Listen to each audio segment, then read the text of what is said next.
Good morning everyone. আমার আবারও একটা ছোট্ট মেনু ব্লগে তোমাদের অনেক ওয়েলকাম।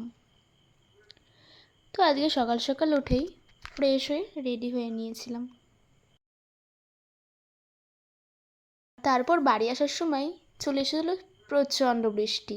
তো তখনই ভেবেছিলাম যে বৃষ্টি যতক্ষণ হচ্ছে না ভিজলে তো একটু হয়ই না। যাই হোক, বাড়ি এসেই চটপট করে কিছুই না, শুধু একটু শাড়ি পরে রেডি হয়ে নিয়েছিলাম। দেন ছাদে চলে গেছিলাম দৌড়ে। আর এই দেখো হাসছি কেন, এই বলছিল যে তুই জলের ভিতর নেমে নাচবি, মানে ভাবো। তো আমি বললাম যে হ্যাঁ, ওখানে তুই নাচিস, আর যখন পিছলটা খাবি তখন বুঝবি। তো যাই হোক, ছাদে উঠেই তো আমি বৃষ্টির মধ্যে একটু ঢং ঢুং করলাম। অনেক দিন পর বৃষ্টিতে ভিজলাম, দারুণ লেগেছে আমার। আর মা তো নিচ থেকে চেঁচাচ্ছিল যে যদি জ্বর হয় এবার কিন্তু আমি আর দেখবো না। তো যাই হোক, যেহেতু বৃষ্টিতে ভিজেই গেছিলাম, তো একেবারে স্নান কমপ্লিট করে পুজো দিয়ে নিয়েছিলাম। আর আজকে ছিল কাকিমার বাড়ি নিমন্ত্রণ।